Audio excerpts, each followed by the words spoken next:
Hay mensajes que llegan al alma. Y el día de hoy yo quiero contarte la historia de Alfredo Villegas, un espíritu que llegó conmigo acompañado de un gran maestro, Chico Javier. Chico Javier hace más de 5 años que llega conmigo a entregarme mensajes y a traerme a varios espíritus para que me cuenten su historia. Y es por eso que nació Me lo contó un espíritu. Así que abre tu mente, respira profundo y escucha con el alma. Yo nací en Santiago, Portugal, en un pueblito de aquella localidad. Morí a los 39 años. De oficio era médico. Tuve la fortuna de tener unos maravillosos padres. Eran personas muy buenas, siempre queriendo ayudar al prójimo. Yo nací para ser médico, porque desde que era niño me gustaba curar, solo que me perdí en el camino, como lo hacen muchas almas. Yo crecí con muchas carencias materiales y yo por eso decía que éramos pobres. Así que me sentí toda mi vida pobre, tanto mental como espiritual. Mis papás eran muy religiosos, cosa que a mí me molestaba, porque pensaba que la fuente divina no existía. Porque alguien que en la iglesia decía que nos amaba, nos tenía así. Decía que nos amaba con todo su corazón, pero al final teníamos tantas carencias materiales. Eso no sonaba lógico. Así que yo deserté de Dios. Me hice ateo. No quise saber nada de Dios. Y no estoy hablando de religiones. Estoy hablando precisamente de Dios. Se me hacía tan hipócrita de su parte decir que nos amaba, que le pidiéramos. Yo me sentaba a orar, me hincaba y le pedía que nos sacara de aquella pobreza. Y él nunca escuchó mis plegarias. Más bien, eso era lo que yo pensaba. No me daba cuenta de todas las bendiciones que la gracia divina hacía en mí, pero me tenía cegado la avaricia, el coraje, el rencor. Vivía para la materia, para estar siempre queriendo y queriendo acumular y acumular tanto cosas materiales como dinero, y esto creo que fue lo que hizo que fuera perdiendo el camino. A pesar de que mis padres nunca me inculcaron esto, creo que yo ya traía una misión de vida, y esta era aprender a que no todo es material. Somos un conjunto maravilloso entre materia y espíritu, así que tanto la materia como el espíritu deben de ser una unión. Y si se enferma la materia, seguramente también está enfermo el espíritu. Así que sin hacer caso absolutamente a nadie, hice mi vida como quise, sin ningún tipo de respeto a nadie, ni tan solo a mis padres, que con tantos esfuerzos pagaron mi carrera. Yo tomé la decisión de ser traumatólogo, porque un día en mi pueblo, cuando tenía 9 años, me quebré un brazo trepando un árbol. No había médico especialista que tratara mi caso. Así que el doctor que me tocó en ese tiempo era un cuartito muy pequeñito, y él hacía lo que podía con sus pacientes. Era de verdad, era una loable, muy loable profesión, porque lo hacía de corazón. No lo hacía por dinero, como muchos médicos el día de hoy. Solo piensan en cobrar. Él solo ayudaba. Y el día que me tocó a mí, mi madre no tenía con qué pagarle. Y él le dijo: no te preocupes, mujer, tu hijo sanará. Es fuerte. Además tiene sus huesos sanos. Él sanará y no te preocupes por pagarme. Así que pues me inmovilizó el pie por meses, el brazo por meses, y sané así solo. Después tuve otro accidente en un pie. Sucedió exactamente lo mismo. Mi madre sin dinero, pero mi madre ya no quería acudir al médico. Ya le debía la primer consulta de meses atrás. Entonces, ¿cómo iba a volver a poner su cara delante de aquel médico? Yo no soportaba el dolor, tenía el pie muy inflamado. Entonces, mi madre, con todo el dolor de su alma, fue de nuevo al médico a pedirle otra vez el favor. Y ese era mi coraje. Otra vez, tener que pedir favores, tener que pedir que la gente nos diera caridad. Ese era mi coraje. Entonces, El doctor volvió a hacer lo mismo porque él era un doctor que hacía las cosas porque amaba su profesión. Me volvió a curar, me inmovilizó el pie de nuevo, pero ahora tenía un ayudante que era su hijo. Solo que su hijo no le gustaba para nada su profesión. Al contrario, siempre estaba renegando, haciendo las cosas de malas. No era como su padre. No se le miraba ese brillo en los ojos al ver a un paciente. Su hijo lo hacía porque tenía que hacerlo. Entonces fue cuando tomé la decisión de ser médico. Y ese doctor me inspiró a hacer las cosas con amor. Claro, pero yo también quería ganar dinero. Y por supuesto, no me iba a quedar en mi pueblo atendiendo a las personas en un cuartucho, esperando a que las personas me dieran, pues, muy poco dinero. Y sobre todo, no quería hacer lo mismo que el doctor. Solo quería hacerlo con amor, como él lo hacía. Pero era algo que a mí me encantaba, me gustaba. Entonces, me daba mucha satisfacción. Creo que algo dentro de mí siempre supo que debía ayudar, solo que mi soberbia y mi ego no me dejaban ver más allá de lo que mis ojos materiales podían ver. Y sabes, cada vez que yo atendía a un paciente, llenaba ese vacío de escasez que sentí a lo largo de toda mi vida. Mis padres eran unas personas trabajadoras. Ambos eran muy trabajadores. Mi madre trabajaba en casa remendando ropa y mi padre trabajaba de ayudante con un señor hacendado muy importante. Tal vez creo que ese fue mi coraje siempre. ¿Por qué unos tienen y otros no? Si creemos en el mismo Dios, de hecho, ellos fueron los que me apoyaron para irme a estudiar. Fue un gran gesto de su parte, el cual nunca agradecí.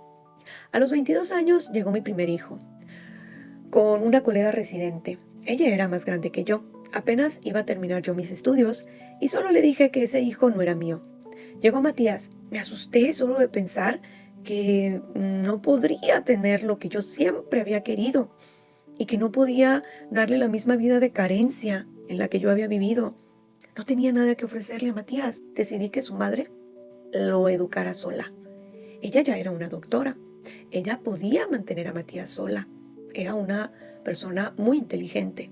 Yo apenas era un niño queriendo jugar a ser grande. Pero lo que quiero recalcar es que cuando llega Matías y que por qué tomé la decisión de que su madre lo educara solo, lo criara solo, fue porque yo no podía dejar de pensar en que yo no iba a cometer el mismo error que mis padres, que yo no iba a traer un hijo al mundo a que sufriera carencia económica, a que sufriera escasez.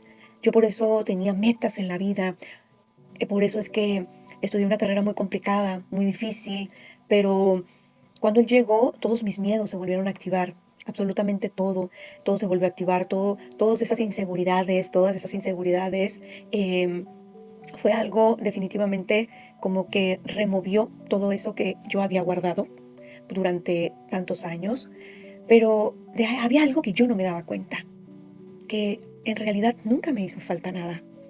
Crecí en una casita muy modesta a las afueras del pueblo. Mi madre era una mujer tan conservadora y ella siempre se esmeró por tener muy bonita su casita. Recuerdo que había como un portal afuera de mi casa. Había muchas flores, se acercaban muchos pajaritos. En la mañana me despertaba el canto de los pájaros. Mi cuarto estaba a un lado del jardín de mi madre y ella se levantaba muy temprano para preparar el desayuno, pero antes de preparar el desayuno y que el sol saliera, ella se ponía a regar sus plantas, les hablaba, les cantaba y la escuchaba cómo hablaba con Dios, escuchaba cómo le pedía que protegiera a sus hijos, que ella los amaba, que ella no soportaría que ninguno de sus hijos le llegara a faltar. Platicaba con Dios de una manera tan genuina, como si Él estuviera ahí. Eso a mí me molestaba, porque decía, mi madre, ¿cómo es que habla con alguien que ni tan solo ve? ¿Cómo puede decir, protege a mi hijo? ¿Cómo puede encargarle la vida de un hijo a un ser que jamás en su vida ha visto? Eso a mí me parecía sumamente responsable. Así que si tú, que me estás escuchando, estás en la misma posición que yo, creyendo que Dios no existe y que todo lo que estás viviendo en este momento pues son cosas que van a pasar y que no vas a tener una consecuencia. El honrar a tu padre y a tu madre se dice que es uno de los mandamientos que hizo el hombre en la Biblia. Pero eso va más allá de lo que un papel pueda llegar a decir. Estando en materia, aprendí que el cuerpo pesa, duele, va siendo como algo tan, pero tan pesado, vamos haciendo, porque nos vamos echando cargas y cargas y cargas. Pero una vez que dejas la materia, te vuelves tan ligero. Y no quiere decir que dejamos la materia y dejamos todo atrás de golpe. No. Vamos viviendo unos procesos divinos, vamos haciendo muchas cosas para poder limpiar nuestro espíritu y poder llegar a contarte esta historia. Yo no estoy aquí por casualidad. Yo estoy aquí para que tú comprendas que vivir en materia, estar encarnado, ser creación, ser creado, es un regalo divino. Y de verdad, tómalo con amor, recíbelo, porque es algo que cuando estás en espíritu quisieras tener. Porque este juego es tan real que llegas a creer que todo cuanto posees te lo llevarás. Muchas personas, muchas almas dicen, no, yo sé que nada de lo que tengo me lo voy a llevar. Entonces, ¿por qué luchas tanto? Entonces, ¿por qué siempre estás peleando con el prójimo por unas tierras que te dejó tu abuela, tu abuelo, tu mamá? ¿Por qué peleas algo que no te pertenece? Si estás consciente que no te lo vas a llevar. Que entre más posees, más grande eres. Cuando conocí a Matías, él ya tenía 9 años. Era igualito a mí. Seguramente mi Padre Celestial lo envió así para que yo me callara la boca. A la hora de conocerlo, la verdad es que sentí muchas cosas, pero en ese entonces yo ya tenía otros 2 hijos. Todos mis hijos fueron varones. No tuve la fortuna de tener una hija. Conocí a mi esposa haciendo yo mi especialidad. Yo me fui a Colombia y ahí fue cuando empezó todo esto. Yo siempre fui un hombre que me burlé de las mujeres, lo admito. Y ella no fue la excepción. Era una mujer extraordinaria, llena de virtudes. Era jefa de enfermeras. Y yo siempre estaba viendo mi conveniencia, lo que me convenía. Yo nunca anduve con mujeres que no me ayudaran a escalar. Siempre anduve con mujeres que me ayudaban a tener un mejor puesto, a hacerme mis trabajos en la escuela. Siempre le sacaba un provecho. Entonces, de verdad, ella era una mujer tan independiente y tan hermosa, solo que yo nunca la respeté. Ella me aguantó demasiado. Cuando se embarazó de mi segundo hijo, ella me abandonó. Y cuando ella se fue de la casa, yo fui el más feliz. Ya no quería estar casado, yo quería vivir mi vida, pero ella tenía un muy buen puesto. De hecho, yo nunca quise casarme, pero como ella tenía un muy buen puesto y como les comenté, yo siempre sacaba provecho de todo. Entonces, una vez que ella me ayudó a escalar, yo quería desecharla, no quería vivir con ella. Entonces, lo único que me movía era ganar mucho más plata, que me conectara con personas importantes para que yo pudiera tener un mejor puesto. Entonces, la verdad, sé que esto, muchos de ustedes se sentirán identificados. Muchos hombres que estarán escuchándome se sentirán identificados. Yo tenía una gran afición por los autos. Wow, era algo que me fascinaba. Pero al mismo tiempo, jamás pensé que sería una de mis perdiciones. La mamá de Matías, Estela, me había contactado, porque Matías me quería conocer. Ella se había casado también, tenía 2 hijos más, vivía muy bien, su esposo era un director de un hospital muy prestigioso en Londres, él era europeo y vivían allá. Pero Matías quería saber de mí, de dónde provenía, quería conocer sus raíces. Y debo confesarte que yo también quería conocerlo. Sabía que era mi hijo, sí lo sabía, claro que lo sabía. Pero decidí abandonarlo en aquel tiempo porque me estorbaba. Sabía que con su mamá estaría mejor y la verdad es que no me equivoqué. Cuando nos reunimos fue tan fuerte para mí que sentía que me estaba viendo en un espejo cuando yo tenía 9 años. Ninguno de los dos dijo nada, solo nos sentamos, uno al lado del otro, em, pero el parecido era tan impresionante, demasiado, la verdad, diría yo. Duramos ahí alrededor de 3 horas. Hasta mi mal carácter y soberbia había heredado ese muchacho. Lo único que me preguntó es el por qué lo había abandonado. No pude decir absolutamente nada. No supe qué contestarle. ¿Qué se le contesta a un hijo cuando te pregunta el por qué lo abandonaste? Porque eso era lo que yo había hecho. Había abandonado a Matías antes de nacer. No me di el tiempo de conocerlo, mucho menos de verlo crecer sus primeros años. Ese trabajo lo había hecho otro hombre. Pero siento que mi padre había enviado a ese hombre tan bueno al lado de su madre para llenar ese vacío que yo había dejado antes de que Matías llegara a este plano. Él, como miró que yo no supe qué contestarle, se levantó y se fue. Y así fue como jamás volví a ver a mi hijo. Y yo tampoco hice nada para buscarlo. Ya le había hecho mucho daño, así como a mis otros 2 hijos. Todavía mi segundo hijo no nacía y él ya lo había dañado también. Pero, ¿sabes? Yo pensaba, yo no tengo la culpa. El que tiene la culpa, la que tiene la culpa es la mujer. Ella es la que se embaraza. Nosotros de hombres, obviamente, pues a quién le dan pan que llore. Yo solo le daba lo que ellas querían. Las responsables eran ellas, no yo. Y así fue como mi arrogancia y mi soberbia me fue llevando al límite y a los excesos, a creerme invencible y sobre todo a que no ocupaba a Dios. Ese fue el más grande error que cometí estando en materia. Uno de tantos y que te voy a contar porque, claro, ya no me duele, es aprendizaje al fin de cuentas. Tienes que entender que todo este juego en el que estás ahorita es un juego y muchas cosas te van a doler, pero te van a doler de acuerdo a cómo tú lo permitas. Y muchas cosas que te van a suceder van a ser, obviamente, por tus decisiones, por tus acciones y por no tener la valentía de enfrentarlos. Un día estando en el hospital, me hablaron, yo estaba en cirugía, eh, y yo iba a entrar a quirófano, entra una de las enfermeras y me dice, doctor, tiene una llamada. Entonces yo le dije que no podía atender llamadas porque estaba ocupado, estaba a punto de entrar a cirugía, el paciente ya estaba listo, no podía, obviamente, pues perder el tiempo. Y dije esto porque la enfermera me dijo que la persona que me hablaba era mi madre. Tenía más de 5 años que no miraba ni a mi madre ni a mi padre. No les hacía falta. Yo les mandaba dinero. Siempre ellos, desde que yo empecé a ganar dinero, a ganar muy bien, a ellos no les faltaba nada. No era necesario que yo fuera al pueblo a visitarlos o a pasar tiempo con ellos. No era necesario. La enfermera me dice que está muy bien.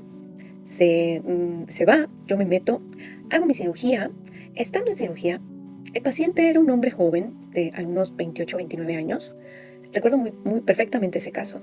Mientras yo estaba operando, pregunté qué es lo que le había pasado al paciente, el accidentado, y me contestan que había tenido un accidente automovilístico, que un animal se le había atravesado en la carretera y que no lo había podido esquivar.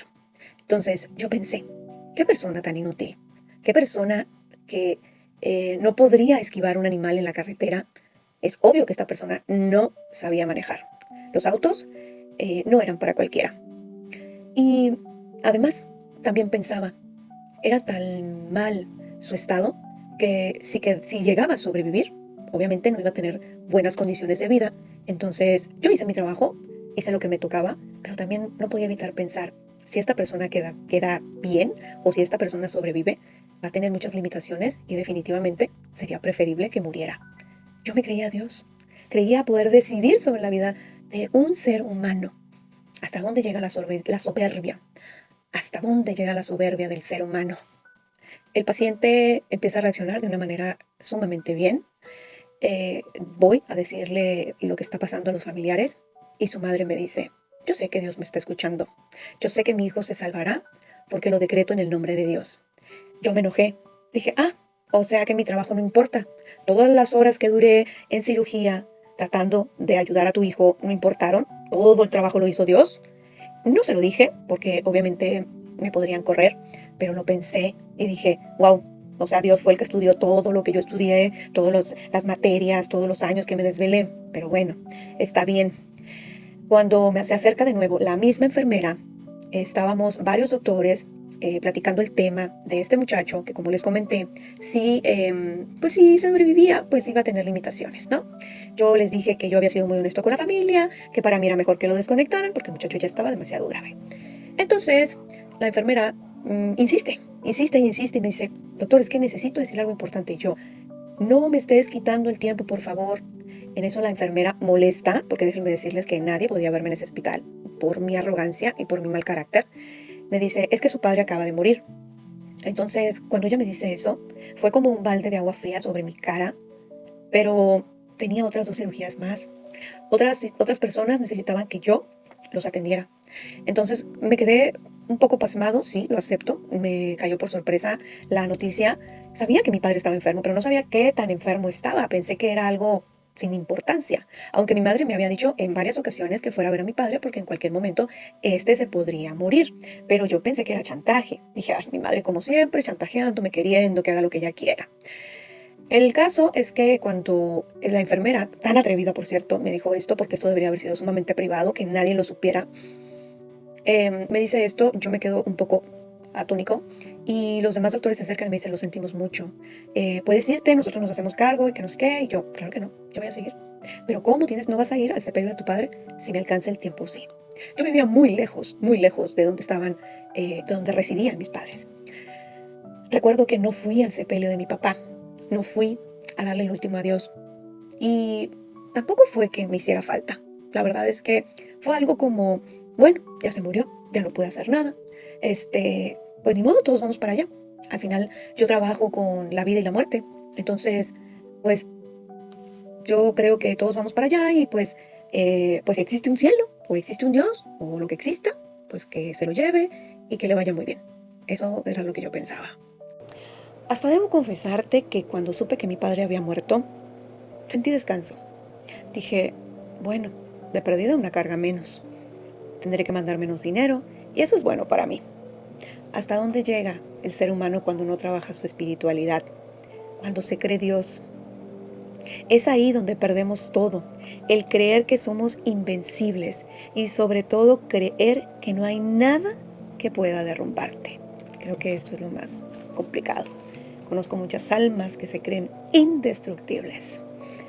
El alejarte de lo verdaderamente importante es alejarte de ti, porque cuando abandonas tu espíritu, tu materia, para vivir lleno de excesos, sin ningún tipo de freno espiritual, llevas todas las de perder, porque te pierdes a ti, a la única persona que te dieron para cuidar y proteger. Los que están a tu lado son un complemento para pulir tu experiencia terrenal. Si el humano entendiera todo lo que nos regalan, todo sería más fácil. Deja de luchar contra ti mismo, el querer demostrar que según tú eres mejor. ¿Mejor en qué? ¿Mejor que quién? ¿Que la creación divina? ¿Que todo lo que te ha forjado es lo que yo pensé, lo que yo creí? Mi propia historia me la creí, mi propio cuento me lo fui creyendo, porque me hice arrogante y avaricioso. El día que yo entendí que esta vida, este juego, este plano, es totalmente un juego y sobre todo un juego lleno de obstáculos y de mucho aprendizaje, fue el día que me dio cáncer. Y me dio cáncer testicular. Yo, aquel hombre varonil que jugaba con las mujeres, que les daba lo que ellas querían, ya no había que darles. Entonces me fui quedando completamente solo. Pero aún llegando al cáncer, yo no dejé de ser ni arrogante ni soberbio. Era cáncer, yo lo podía combatir, soy médico, no pasaba nada, tenía la solvencia económica para poder salir de esto. Pero quiero decirte, y yo sé que muchos de los que me están escuchando me entenderán, no hay dinero que alcance para esta enfermedad.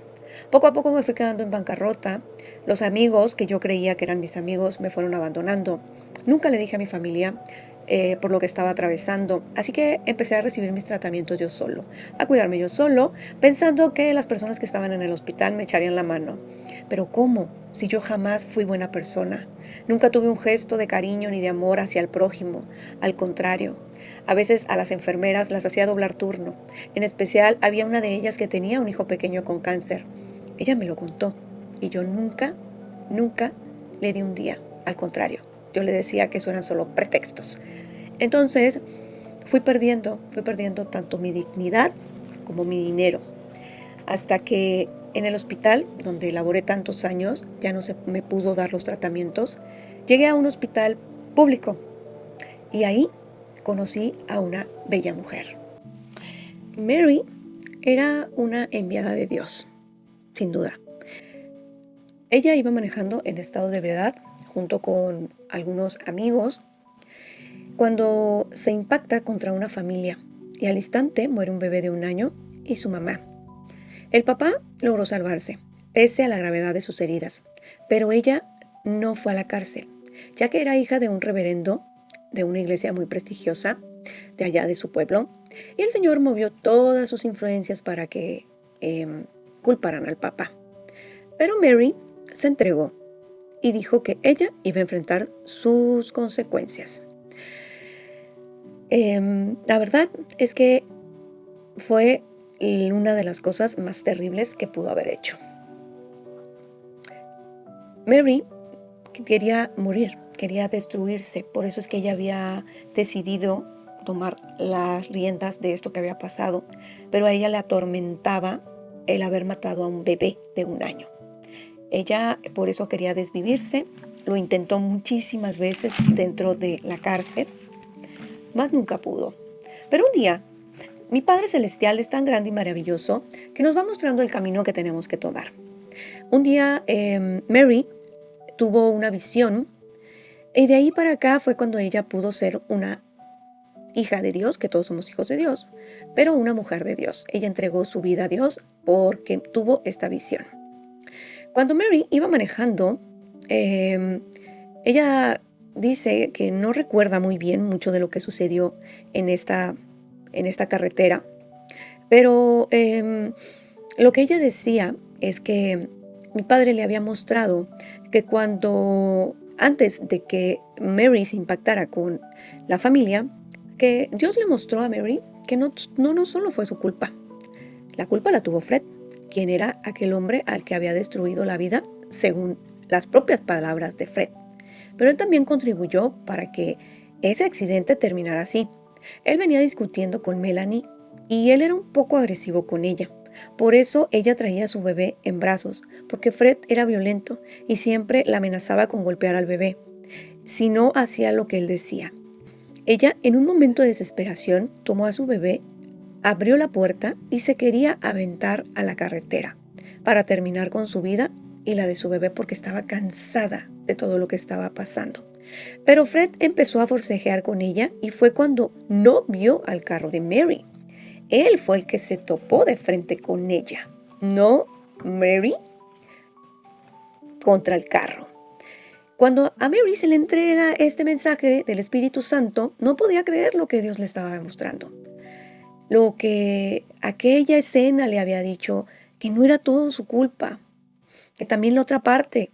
Pero ella dijo que ella iba a hacerse responsable por lo que le tocaba, que ella le dolía muchísimo lo que había pasado y que nunca se iba a poder sacar de la cabeza aquel bebé, porque ella presenció pues esa escena tan dolorosa.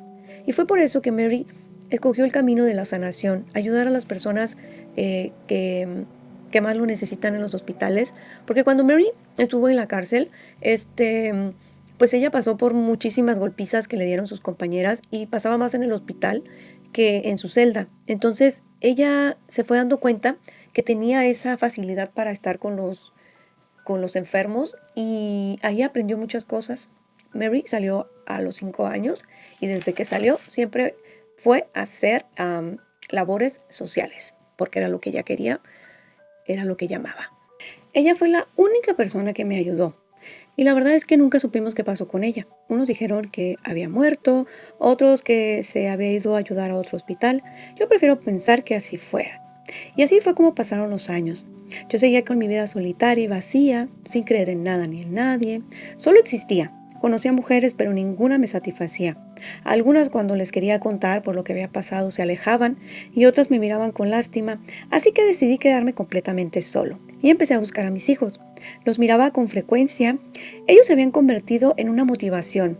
Me motivaba ir a visitarlos. Isaac, mi bebé, el más pequeño, le encantaban los autos como a mí. Así que un día lo llevé a una exposición de autos, solos él y yo. Yo quería pasar más tiempo con él porque era mi bebé pequeño. Los más grandes, pues ya, no me pelaban, entonces él me amaba. Así que, y sobre todo me admiraba. Era algo que yo, con el paso del tiempo, fui entendiendo y aparte teníamos la misma afición por los autos y eso me agradaba muchísimo.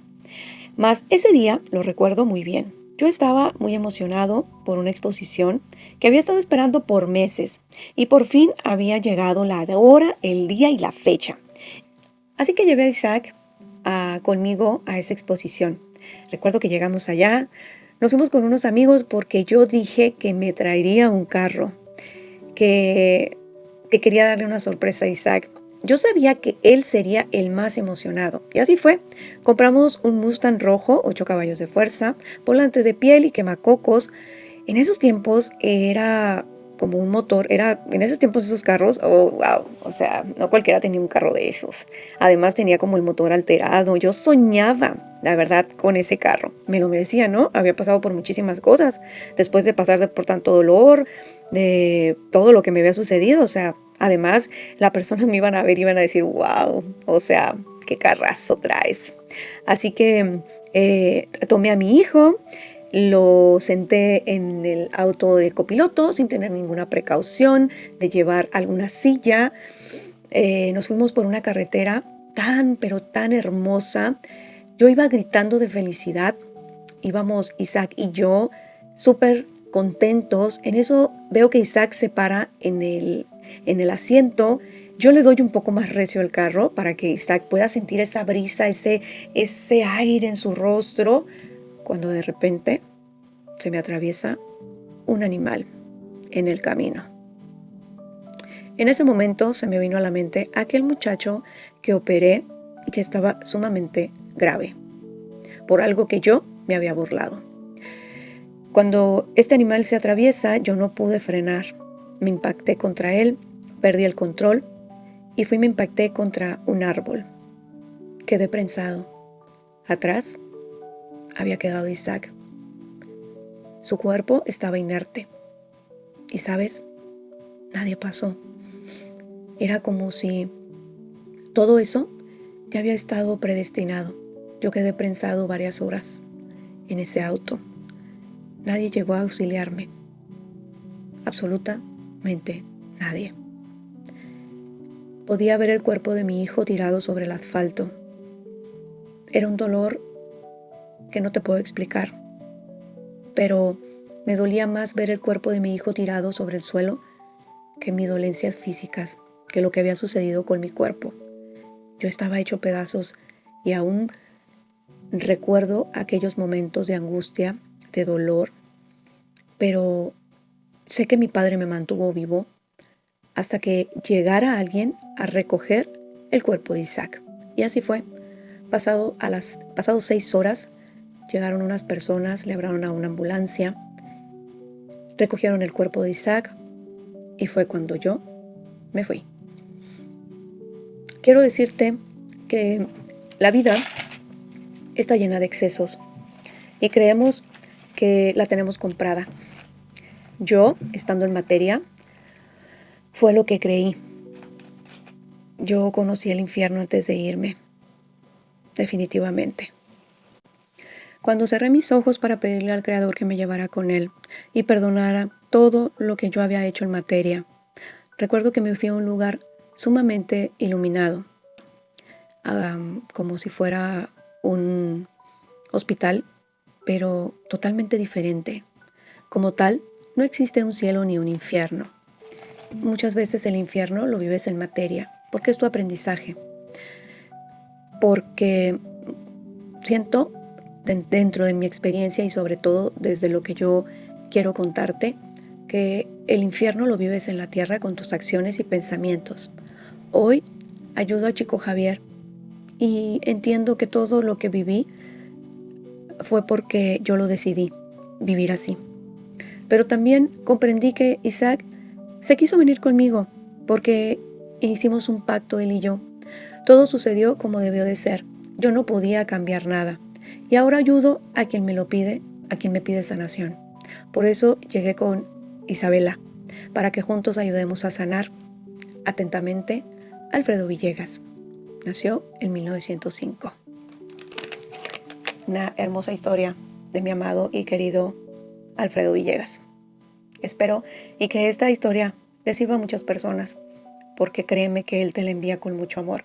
Y no desde el resentimiento, y tampoco desde esa parte de que, ay, si hubiera hecho esto, si hubiera hecho lo otro. No, él te dice, todo fue como tenía que ser, y todo pasó como tenía que pasar. Recuerda que esta historia te la contó un espíritu.